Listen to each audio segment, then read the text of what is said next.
तो next question देखते हैं दोस्तों। अगला क्वेश्चन कहता है संवैधानिक सरकार वह है। ये क्वेश्चन दोस्तों संवैधानिक सरकार या फिर संविधानवाद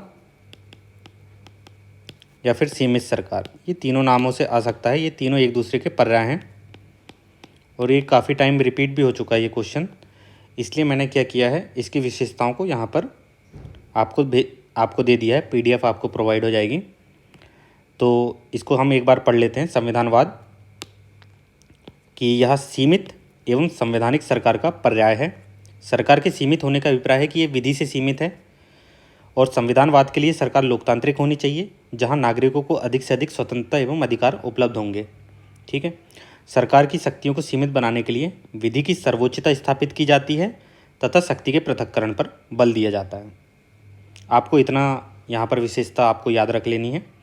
और उसके बाद क्वेश्चन को देखते हैं हम। पहला स्टेटमेंट देखिए क्या कह रहा है कि जो राज्य की सत्ता के हित में व्यक्ति की स्वतंत्रता पर प्रभावकारी प्रतिबंध लगाता है, मतलब कि राज्य की सत्ता के हित में व्यक्ति की स्वतंत्रता पर प्रभावकारी प्रतिबंध लगाता है। ये तो दोस्तों तानाशाही सरकार की बात हो गई। ये लोकतांत्रिक सरकार की बात कहाँ हुई है, संवैधानिक सरकार की बात नहीं हुई है। तो ये स्टेटमेंट तो गलत हो गया, संवैधानिक सरकार की विशेषता नहीं है ये। दूसरा है जो व्यक्ति की स्वतंत्रता के हित में राज्य की सत्ता पर प्रभावकारी प्रतिबंध लगाती है, तो ये एकदम सही है। तो हमारा आंसर है केवल बी, केवल 2। तो अगला क्वेश्चन देखते हैं। अगला क्वेश्चन ये कह रहा है कि राष्ट्रपति जो है भारत सरकार का कार्य अधिक सुविधापूर्वक किए जाने के लिए और मंत्रियों में उक्त कार्य के आवंटन के लिए नियम बनाएगा। ये बात एकदम सही है। आर्टिकल 77 में ये बात कही गई है और हम देखेंगे अभी। और अगला स्टेटमेंट कह रहा है कि भारत सरकार की समस्त कार्यपालक कार्रवाइयाँ प्रधानमंत्री के नाम से की हुई कही जाएंगी। तो ये स्टेटमेंट तो गलत हो गया, क्योंकि प्रधानमंत्री के नाम से नहीं, ये राष्ट्रपति के नाम से की जाती हैं। ठीक है। और दोस्तों मैं आपको बेयर एक्ट के लिए इतना फोर्स क्यों कर रहा हूँ, क्योंकि आप ये देखिए, आप पहला स्टेटमेंट पढ़िए और ये यहाँ पर थर्ड पॉइंट पढ़िए क्या लिखा है कि मतलब कॉपी और पेस्ट है एकदम, एक शब्द भी इधर से उधर चेंज नहीं है। राष्ट्रपति भारत सरकार का कार्य अधिक सुविधापूर्वक किए जाने के लिए और मंत्रियों में उक्त कार्य के आवंटन के लिए नियम बनाएगा। ठीक है, देख रहे हैं, मतलब आपको जो लैंग्वेज संबंधित प्रॉब्लम है वो इससे दूर हो जाएगी। आपकी पॉलिटी में जो लैंग्वेज संबंधित प्रॉब्लम जाती है तो वो बेयर एक्ट पढ़ने से आपको नॉर्मल लगने लगेगा। थोड़ा टफ पड़ता है, लेकिन आप धीरे धीरे करेंगे तो आपकी आदत बन जाएगी, आदत में आ जाएगा, तो फिर कोई दिक्कत नहीं जाएगी फिर आपको। ये फर्स्ट पॉइंट भी पढ़िए, भारत सरकार की समस्त कार्यपालक कार्रवाइयाँ राष्ट्रपति के नाम से की हुई कही जाएंगी। उसने केवल यहाँ राष्ट्रपति की जगह प्रधानमंत्री लिख दिया है, जो कि स्टेटमेंट गलत है। ठीक है, तो इसका मतलब इसका आंसर है केवल 1। ठीक है, अगला क्वेश्चन देखते हैं। अगला क्वेश्चन है भारत में अविश्वास प्रस्ताव के विषय में निम्नलिखित कथनों पर विचार कीजिए। भारत के संविधान में किसी अविश्वास प्रस्ताव का उल्लेख नहीं है, तो ये बात एकदम सही है। किसी अविश्वास प्रस्ताव का उल्लेख जो है संविधान में तो नहीं है। दूसरा स्टेटमेंट कह रहा है कि अविश्वास प्रस्ताव केवल लोकसभा में ही पुनः स्थापित किया जा सकता है, ये बात भी एकदम सही है। अविश्वास प्रस्ताव के बारे में हम और कुछ देख लेते हैं कि अविश्वास प्रस्ताव जो है केवल लोकसभा में लाया जा सकता है और लाने से पहले इसमें 50 सदस्यों की सहमति अनिवार्य है। ठीक है, और ये साधारण बहुमत से पारित हो गया तो मंत्रिपरिषद त्यागपत्र दे देती है और एक सत्र में एक ही बार लाया जा सकता है।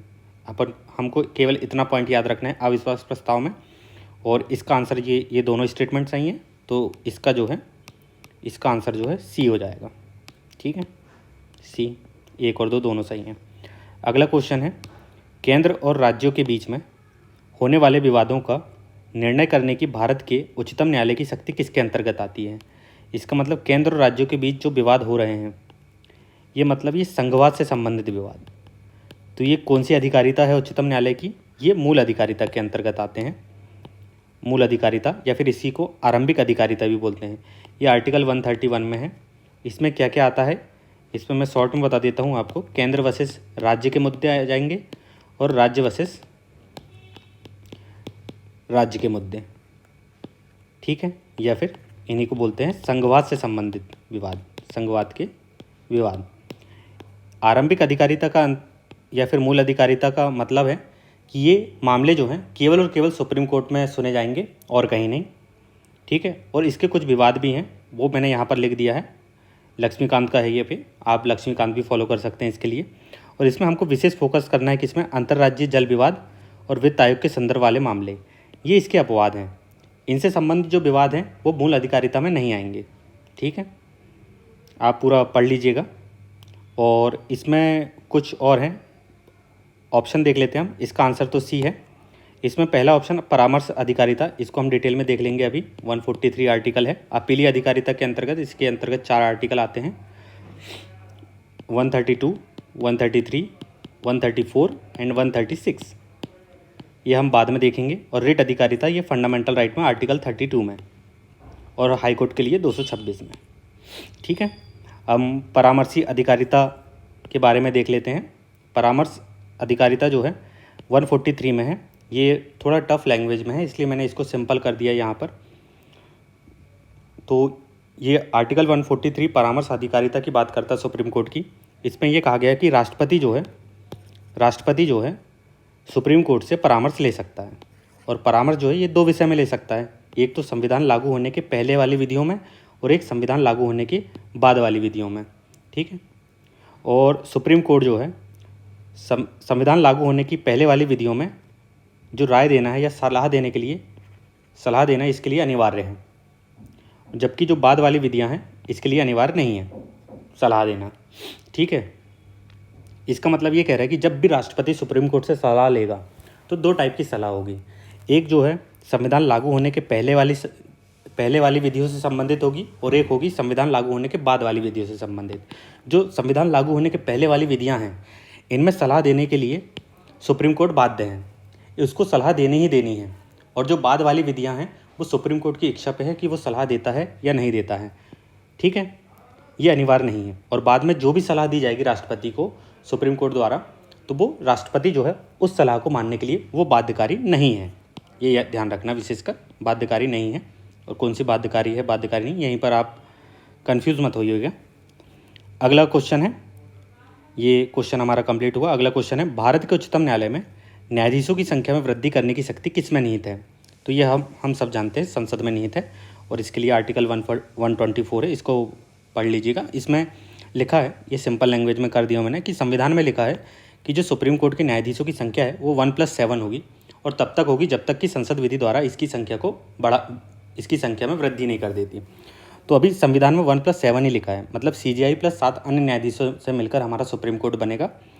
और न्यायाधीशों की संख्या जो है संसद विधि द्वारा समय समय पर निर्धारित करती है। और अभी वर्तमान में जो है CJI के साथ साथ 33 न्यायाधीश हैं, और शायद अपडेट हो गया तो आप और अपडेट कर लीजिएगा। बाकी मेरी जानकारी में इतना है अभी। तो संसद विधि द्वारा तय करती है कि न्यायाधीशों की संख्या कितनी होगी। ठीक है, तो इसका आंसर है बी। दोस्तों, यहाँ पर हमारे 2014 के पॉलिटी के PYQ ख़त्म होते हैं। थैंक यू दोस्तों।